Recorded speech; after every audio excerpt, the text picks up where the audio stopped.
Bonjour, dans cette vidéo, nous allons voir l'adressage IPv4. On commence par rappeler qu'est-ce qu'une adresse. Une adresse est un moyen de localiser et d'identifier. Donc si on prend l'exemple de l'adresse postale permet d'identifier une personne, par exemple Madame Fatma, et de la localiser. Elle habite au Belvédère de Tunis. Donc une adresse permet généralement de identifier et de localiser. C'est le cas de l'adresse IP. Elle va permettre d'identifier une machine et de la localiser dans un réseau. Je vous rappelle que IP, c'est pour Internet Protocol. C'est un protocole de la couche 3 du modèle OSI, ou la couche réseau, utilisé par Internet pour permettre aux machines d'échanger des données. Une adresse IPv4 comporte 32 bits ou 4 octets. Un octet est égal à 8 bits, donc 4 fois 8, ça fait les 32 bits. Voilà un exemple d'adresse. Donc l'écriture binaire n'est pas commode. Pour cela, on a pensé à une notation en décimale. Ainsi, on va regrouper les bits en octets, convertir chaque octet en une valeur décimale. Le 100 000 va devenir le 32. Séparer les octets par des points. En obtenant ainsi une adresse, cette adresse devient 32.1.13.184 sous la forme de A.B.C.D. Donc chaque octet va représenter 8 bits et avoir une valeur comprise entre 0 et 255. On ne peut pas avoir dans une adresse IPv4 du 300, du 400, du 550. C'est des valeurs comprises entre 0 et 255. Donc nous avons besoin d'un moyen qui va nous dire combien de bits sont accordés à la partie réseau, au NetID, et combien de bits sont accordés à la partie machine, au HostID. Ce moyen-là est appelé le masque de sous-réseau. Il permet d'isoler les deux parties NetID et HostID. Il s'agit tout simplement d'une suite de 32 bits où les bits qui appartiennent au NetID sont mis à 1 et les bits qui appartiennent au HostID sont mis à 0. Donc, on va l'écrire sous forme d'une adresse IPv4. Donc, comme vous voyez dans cet exemple-là, on reprend l'exemple du 32.1.13.184. Dans cet exemple, la partie NetID comporte 8 bits. Je le sais grâce au masque qui m'a mis 8 bits à 1. Alors qu'il restera pour la partie HostID 24 bits. Donc vous avez remarqué que j'ai écrit en rouge la partie NetID et en vert la partie HostID. Et dans ce cas, notre masque sera 255.0.0.0 qui va indiquer qu'on a 8 bits pour la partie NetID. Voici d'autres exemples. Dans cet exemple, on a 16 bits mis à 1. Ça veut dire que la partie NetID comporte 16 bits. Donc, dans cet troisième exemple, on va avoir 18 bits, oui. Ça fait 8 plus 8, 16 plus 2. Donc, 18 bits qui sont mis à 1. Donc, notre partie NetID dans cet exemple va comporter 18 bits et le masque va s'écrire en décimale 255.192.0. J'ai mis en orangé le troisième octet pour dire que cet octet va avoir des bits qui appartiennent à la partie réseau et d'autres qui appartiennent à la partie machine. Donc dans cet exemple, on a 2 bits, les 2 premiers bits qui vont faire partie du NetID, alors que les 6 autres font partie du HostID. Donc voici encore un autre exemple.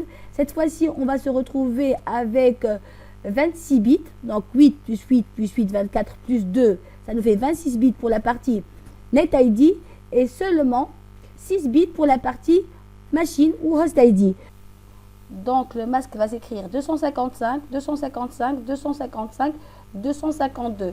Et comme j'ai déjà mentionné, j'utilise l'orangé pour dire que cet octet comprend des bits qui appartiennent au NetID et d'autres qui appartiennent au HostID.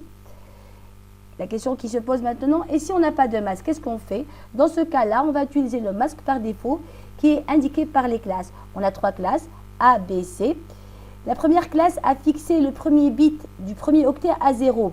Donc, le premier octet va varier de 1 à 127. Donc, si le premier octet d'une adresse est compris entre 1 et 127, il appartient à la classe A et son masque serait 255.0.0.0. La classe B a fixé les 2 premiers bits du premier octet à 10, à 0. Ainsi, le premier octet va varier entre le 128 et le 191. Donc, si on a une adresse avec le premier octet compris entre le 128 et le 191, comme ce cas-là, il va appartenir à la classe B. Et dans ce cas, le masque va être 255, 255, 0.0. Pour la classe C, elle a fixé les 3 premiers bits à 110, donc 1, 1, 0, ce qui fait que le premier octet va varier entre le 192 et le 223. Donc si on a une adresse avec le premier octet compris entre le 192 et le 223, il appartient à la classe C et donc il va utiliser un masque 255, 255, 255.0. J'espère que cette notion de masque par défaut est claire. Et nous passons maintenant à une autre notation du masque. C'est la notation qui va utiliser la longueur de préfixe, qui va nous indiquer combien de bits sont accordés à la partie réseau. Donc, quand on écrit un masque sous la forme de 255.0.0.0, on est en train de dire qu'il y a 8 bits qui appartiennent au NetID. Donc, cette notation va s'écrire /8. Si on a un masque qui a 255.255.0.0, donc il est en train de dire qu'on a 16 bits qui appartiennent au NetID, donc on va le noter /16. C'est la notation SID. Donc de même, si on a un autre un masque de la forme 255, 255, 192, c'est-à-dire qu'on va avoir 8 plus 8 plus 2, 18 bits, donc on va la noter /8. Encore un exemple, 255, 255, 255, 253, on est en train de dire qu'on a pour la partie NetID 8 plus 8 plus 8 plus 6, donc ça fait un /30. Cette notation / le nombre de bits accordés pour la partie réseau est appelée la notation SID. On va partir maintenant à voir deux adresses particulières ou deux adresses réservées. Ce sont les adresses réseau et les adresses diffusion. L'adresse réseau, c'est l'adresse qui va représenter tous les réseaux. Si vous voulez, c'est un peu comme le nom du pays. Comment on l'obtient? On garde la partie NetID, on ne la change pas, et on met tous les bits de la partie hôte ou de la partie machine à 0. De même, l'adresse de diffusion, c'est une adresse qui va nous permettre d'envoyer un message à tout le monde. Donc, c'est en anglais, diffusion, on le dit broadcast. On appelle l'adresse de diffusion l'adresse broadcast. Comment l'obtenir? On garde le NetID, on ne le touche pas et on met tous les bits de la partie machine, de la partie haute à 1. Ok? Voici des exemples. Dans cet exemple, ou plutôt exercice, on nous donne des adresses et on nous demande de trouver l'adresse réseau et l'adresse de diffusion ou l'adresse broadcast. On va nous dire que pour trouver l'adresse réseau, il faut écrire le masque en binaire, l'adresse qu'on a en binaire et faire un et logique, un logique. Dans le et logique, l'élément 0 est absorbant. Donc, ce qui va nous rester, c'est juste la partie qui correspond au 1 du masque. Donc ça va être tout simplement la partie NetID et tout le reste va être 0. Donc ça va être la partie HostID. Ce qui revient à prendre tout simplement la partie qui correspond au 1. Donc dans ce cas-là, on va regarder juste le premier octet qui est égal à 5 et mettre le tout à 0. Donc pour ce cas-là, l'adresse réseau, c'est tout simplement 5.0.0.0. L'adresse de diffusion, on garde la partie NetID et on met la partie HostID à 1. Ça va nous donner 5.255.255.255 pour cet exemple-là. On passe à un autre exemple, c'est l'exemple B. Donc dans cet exemple, on a un /18, ça veut dire qu'on a 18 1. Donc on va avoir le premier octet, je ne l'ai pas mis en 1 car ça va être tout simplement, il faut garder le premier octet tel qu'il est, il ne faut pas le changer. Le deuxième octet c'est aussi des 1, donc il faut garder le deuxième octet tel qu'il est, il ne faut pas le changer. Par contre, pour le troisième octet, vu qu'on a deux octets, il faut prendre les deux premiers octets.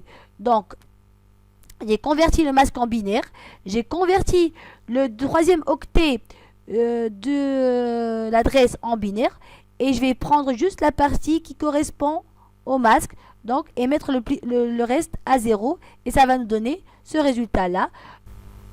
Donc, l'adresse réseau qui correspond pour l'adresse 147.12.129.24 va être l'adresse 142.12.128.0.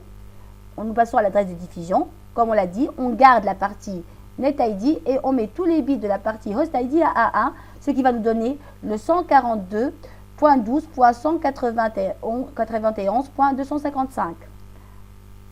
Voilà encore une autre troisième adresse. On va s'intéresser maintenant à l'adresse petit c. On a un /24. Un /24, ça veut dire qu'on va garder le premier octet à changer, le deuxième octet à changer et le troisième octet à changer. C'est pour cela que je n'ai pas fait de conversion en binaire. Je vais tout simplement garder les 3 premiers octets et mettre le dernier octet à 0 et je vais obtenir ainsi l'adresse réseau pour mon adresse 192.168.2.45. Ça va être 192.68.2.0. Pour l'adresse diffusion, tout simplement, il faut mettre la partie machine, donc le dernier octet, à A. Ça nous va donner le 192.168.2.255. Nous passons maintenant à l'adresse du petit d. Pour cette adresse, on a un /27. Ça veut dire qu'on va garder le premier octet. On ne va pas changer le premier octet. On ne va pas changer le deuxième octet. On ne va pas changer le troisième octet. Et il faut prendre les 3 premiers bits du 4e octet.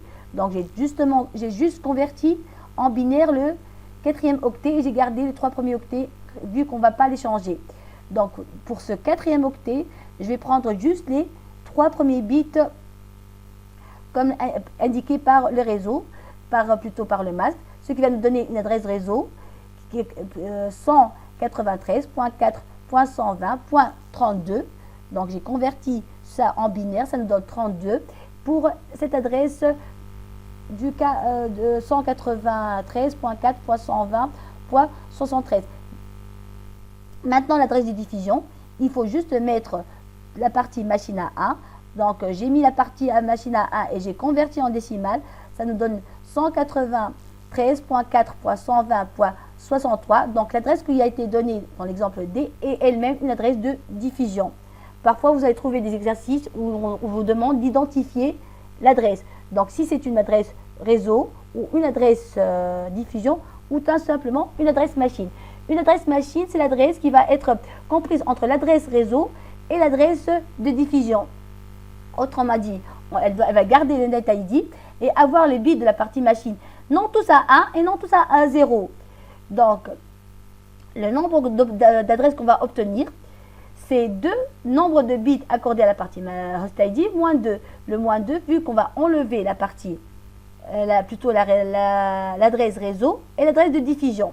Pour obtenir la première adresse utilisable qu'on peut donner à une machine, il suffit de prendre l'adresse réseau et lui ajouter un 1.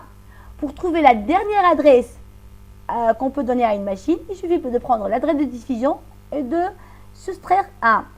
On va voir ça avec des exemples. Donc, j'ai pris l'exemple pour le réseau 5.0.0.0/8.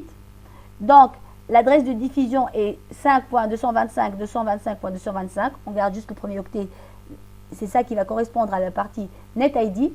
Et les 3 derniers octets, c'est pour la partie HostID. Donc, la première adresse, c'est l'adresse réseau plus 1. C'est 5.0.0.1. La dernière adresse, l'adresse de diffusion moins 1, ça va nous donner 5.255.255.254. Combien on va avoir d'adresses? C'est, comme on l'a déjà dit, 2 nombres de bits accordés à la partie HostID moins 2. Dans ce cas-là, on a 8 bits pour la partie NetID, donc il nous reste 24 bits pour la partie machine. Et donc le nombre d'adresses qu'on peut donner à une machine, c'est 2 à la puissance 24 moins 2. Je passe à l'exemple suivant.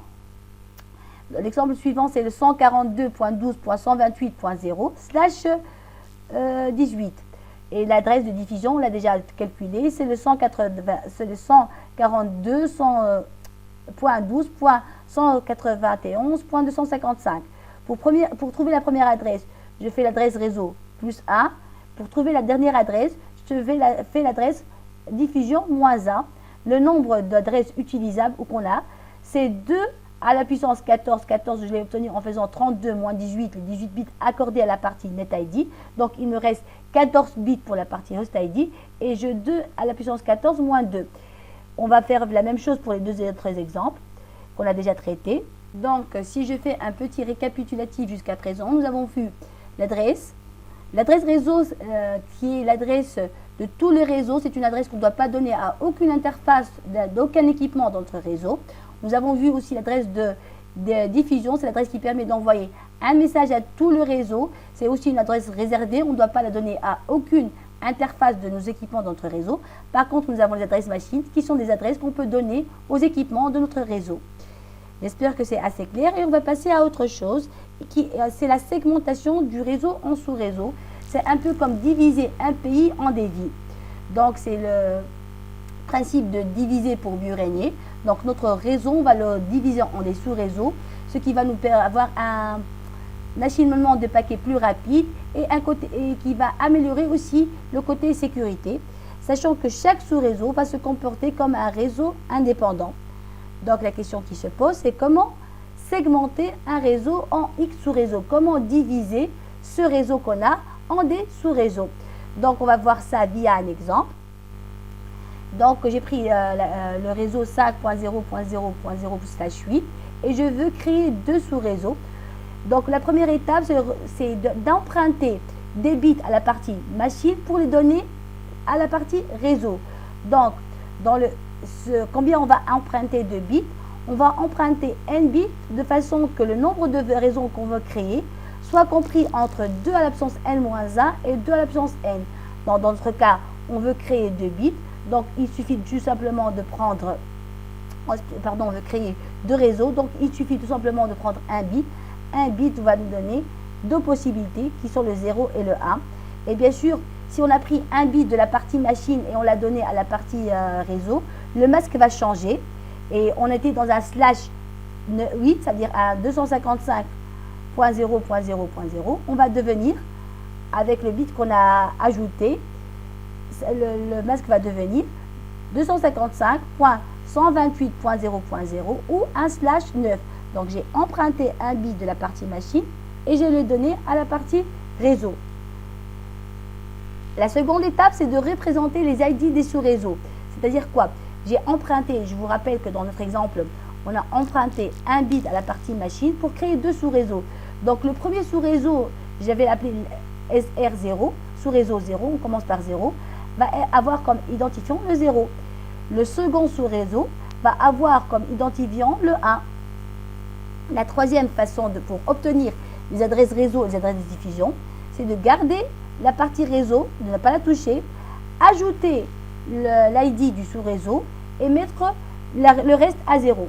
Donc, si on reprend notre exemple, on veut créer deux sous-réseaux dans un réseau avec l'adresse 5.0.0.0/8. Ça veut dire que la partie réseau est égale à 5, c'est le premier octet. Donc, pour le premier sous-réseau qui est le sous-réseau 0, j'ai gardé la partie machine, la partie réseau, j'ai mis l'ID, ce qui est en bleu, du sous-réseau et j'ai terminé en 0 en suivant la formule que j'ai ici, partie réseau, ID et puis le reste de 0.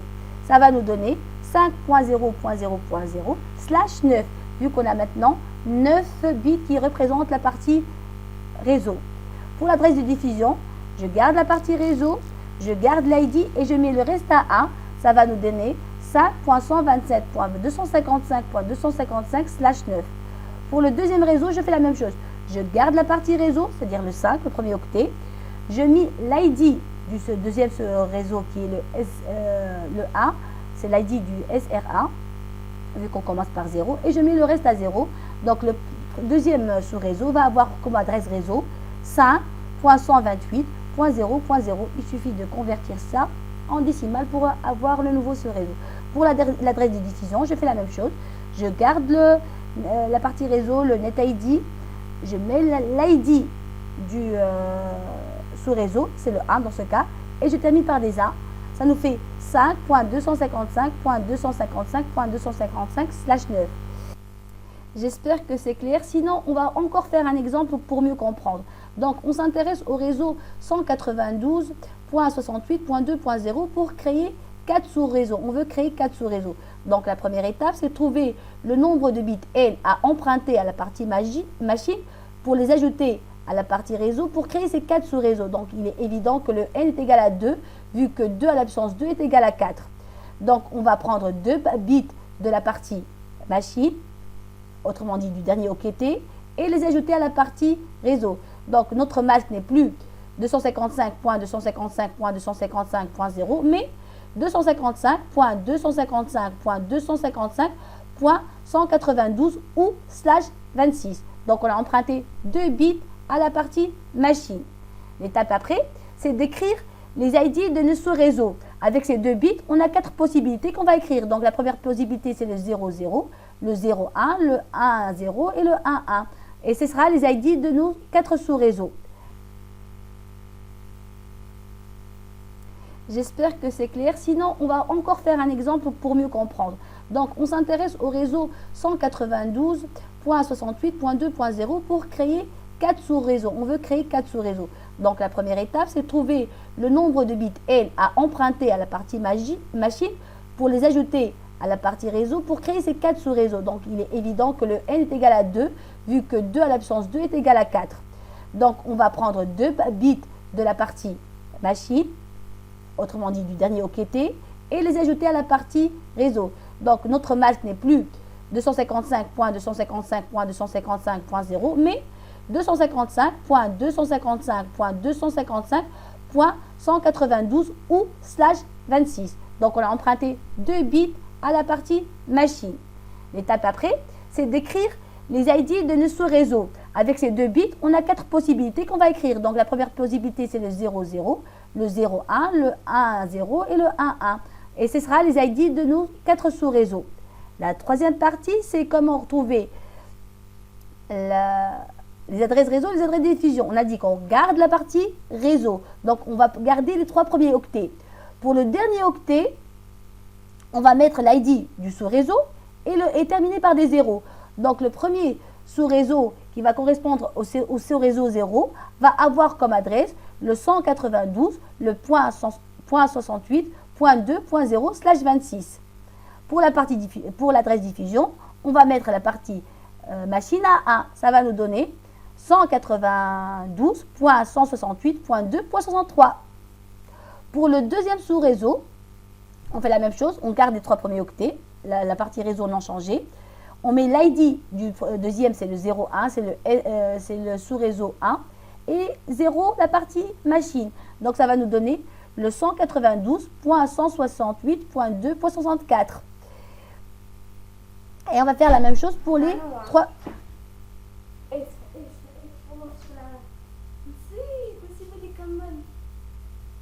La dernière étape, c'est de retrouver l'adresse réseau et diffusion pour chaque sous-réseau.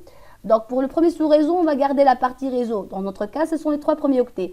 Ajouter l'ID du sous-réseau 00 et terminer par 0.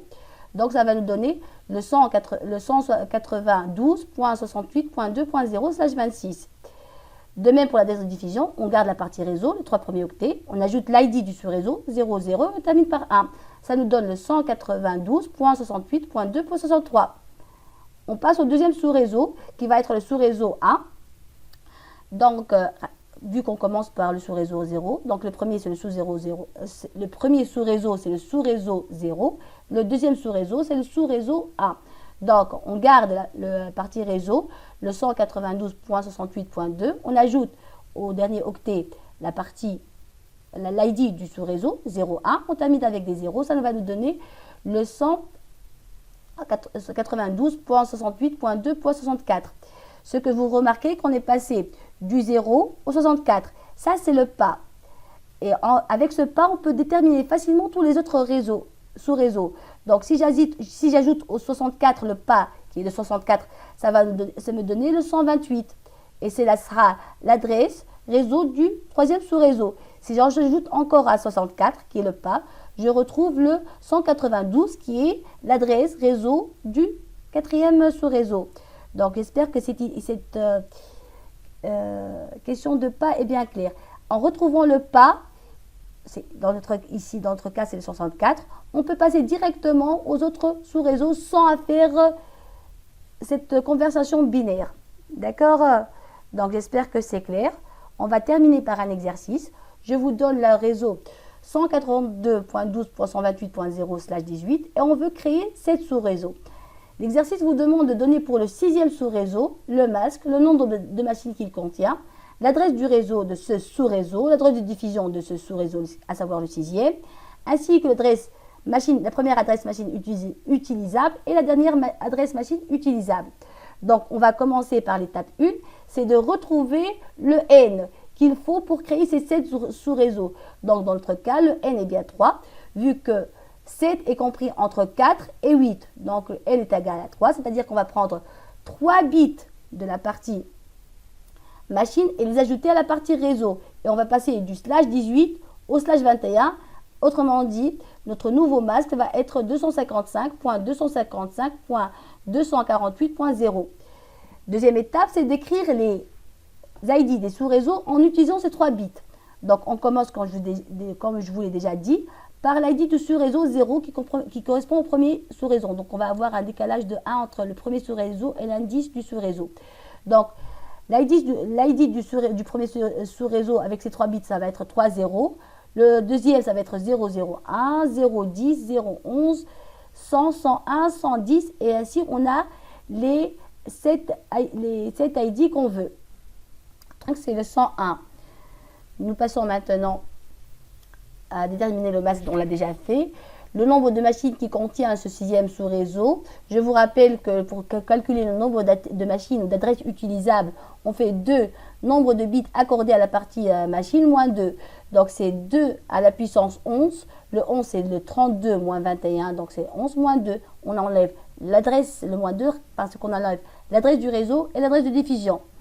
Donc pour le 6e sous-réseau, on va, comme pour les autres sous-réseaux, on va toujours avoir 2 à la puissance 11 moins 2. Maintenant, on veut l'adresse réseau de ce 6e sous-réseau. Donc, on garde la partie réseau, on ajoute l'ID du sous-réseau, le 101, et on termine avec des zéros. Ça va nous donner comme adresse de réseau pour ce sous-réseau, pour ce 6e sous-réseau, 142.12.68.0/21. Pour l'adresse de diffusion, on fait la même chose, mais on remplace les zéros par des 1, ce qui va nous donner comme adresse de diffusion pour ce 6e sous-réseau, 142.12.175.255/21. Pour trouver maintenant la première adresse utilisable pour ce 6e sous-réseau, on fait l'adresse réseau plus 1, donc ça va faire le 142.12.68.1. Et pour trouver la dernière adresse utilisable pour ce sous-réseau, on prend l'adresse de diffusion et on fait un moins 1. Ça nous donne le 142.12.165.254 comme dernière adresse utilisable. Donc, j'espère que c'est clair et ainsi s'achève notre présentation. Merci, à la prochaine.